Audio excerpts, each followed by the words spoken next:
when Republicans say stuff like, if he would only stop them. Who are you to tell him he's going to change at 74 or now 70? What is he, 77 or 70? 76. How old is he right now? I don't know how old he is. 77. You think he's going to change now? No. Patrick Bet-David brought on the Krassenstein twins onto his show, the PBD podcast, here on the Valuetainment YouTube channel. And as you would expect, and as what normally happens whenever Patrick Bet-David meets one of these woke idiots, or in this case, two of these woke idiots on his own show, things got pretty heated when certain topics are brought up. Let's get into this clip here where Patrick Bet-David absolutely annihilated both of these woke twins here live on the PBD podcast. But you did say at the beginning of the podcast, I wrote it down. You said,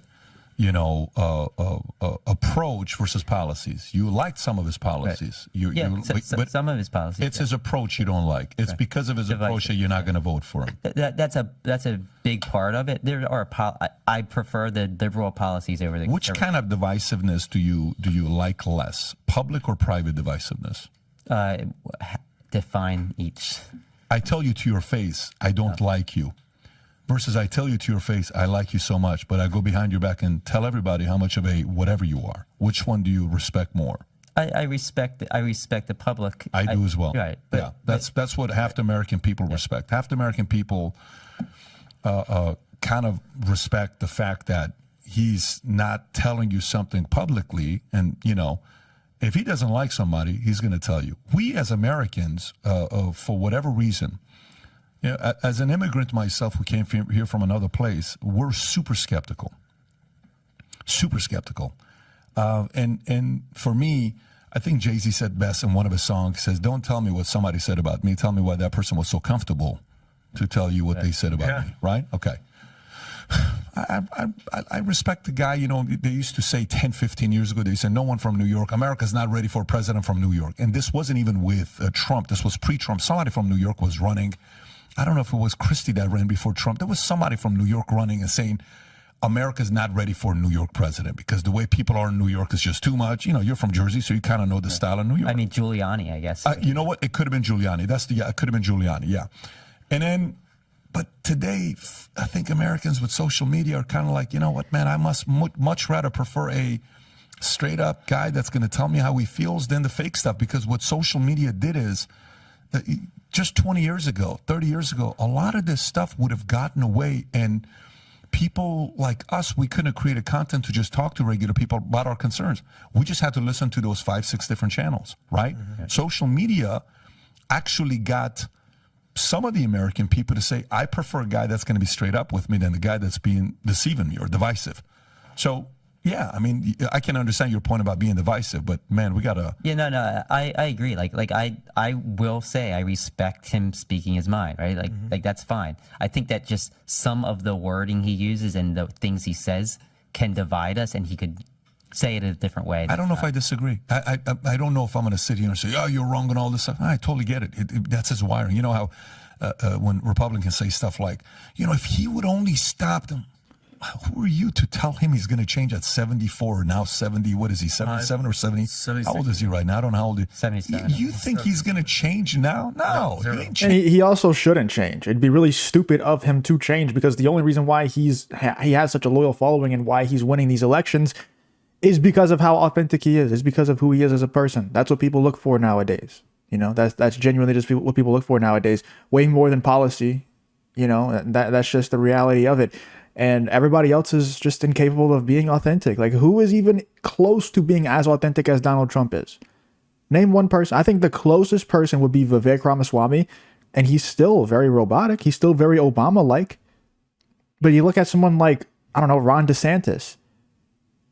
He basically, he was the golden boy. It seemed like he was a shoo-in to overtake Trump in this past election.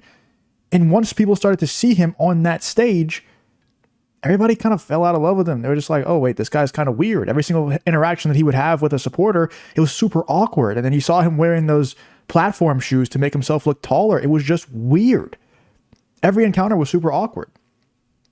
And the Democrats, you don't even need me to tell you, they elected a literal empty vessel of a human being in Joe Biden, and then Kamala Harris had nothing. She was the same thing. I mean, she wasn't as old and not senile, but just as, just as inauthentic as Joe Biden or anyone else on the Democrat side. That's why Donald Trump is running away with these elections. It's why he has such a loyal following, because he's willing to be authentic. So not only is it ridiculous to ask him to change at however old he is, 78, whatever age he's at, but it's also really stupid for him to change. There's no reason for him to do that. Changing this guy. So either you have to take him for who he is, or you ain't changing no 77-year-old guy, right? So I get what you're saying, that maybe some of his words he says could, divide into all this stuff. Let's transition to a different thing. Can I bring up one little thing that you just said? And I think it's very important because, we are 5 dudes sitting around having a podcast. Men are way more comfortable hearing the straight up facts. Here's the fucking deal. Vinny, you look like shit today. Thanks, Adam. All right, you're good. I appreciate it. If you tell a girl that, she will lose her mind. Of course, the truth hurts. Okay? The truth hurts. And that's why, they say facts don't care about your feelings. Men are a lot more comfortable hearing, the tough news, the tough pill to swallow. Like, how'd you position the question? Would you rather hear the tough news behind your back or in front of your face? How'd you word it, Pat? Okay. So men are comfortable with that. That's why by an overwhelming margin, men vote for Trump, right? Whereas most women cannot take the cold hard truth, right? And they will, not want to hear the bad news. The whole thing with Trump was, the economy's going to shit, inflation's falling apart, gas prices, Afghanistan, everything you want to put, Ukraine, everything. Order. But no more mean tweets. Yeah. So the rhetoric is really the biggest problem, especially for women. I don't know if that's the majority of the reason why women don't vote for him. I think there's other reasons too, like abortion and Trump's comments. It's actually so ridiculous, man, that this is still a thing. Donald Trump has said over and over again, like, if you think that Republican and conservative women are not voting for Donald Trump because of the abortion topic, you are an absolute idiot who has just been brainwashed.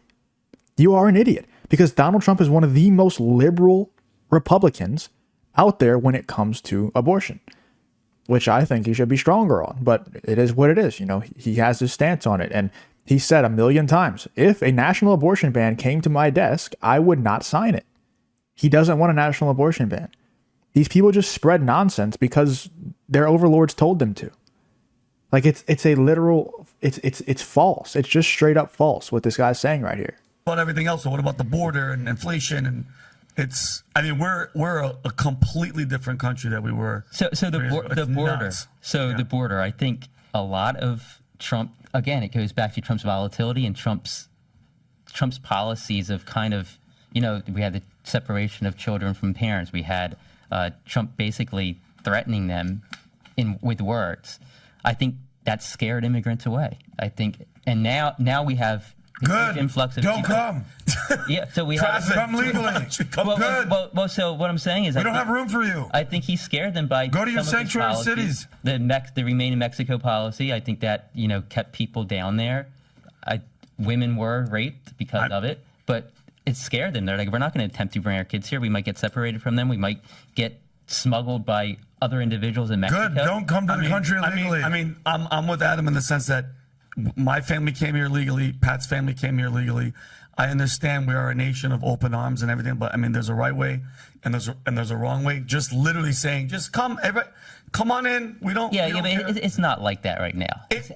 So the border is as secure as it was in Trump under Trump, except for the fact that they don't have the Remain in Mexico policy. Can you name one policy that's different, or one initiative that's going on? All I know is I've been seeing all the hearings of Mayorkas and all the charts and all the stats is that it's at record numbers right now, and the people coming and dropping off kids, like the grown men that are bringing children to the border, they're doing DNA tests. There's zero relation to these children that they're coming, and it's in the 30,000, 40,000 children. Yeah, it's ridiculous to try and even make the point that there was not more people coming in through the southern border under Joe Biden and Kamala Harris. That's crazy. I've never seen anybody act like that. It's not happening. That's wild. And if you just I actually talked to somebody who's in Homeland Security who talked to a lot of his friends and things like that. And they say it very much is up to the president and the presidential administration on how strict they can be when it comes to, like, if they find illegal immigrants, what they can really do. It is very much up to whoever is president at the time. So yeah, it's not just, people coming in the border, but it's also people that they find that are illegal who are inside that they don't deport. They just kind of leave them alone. That's, both of those things put together, Joe Biden might have one of the worst administrations all time in regards to immigration. Let me know in the comments, though, what you guys think about Patrick, Bet, David, and Vinny here on the PBD podcast, absolutely destroying the Krassenstein twins here live on the PBD podcast and the Valuetainment YouTube channel.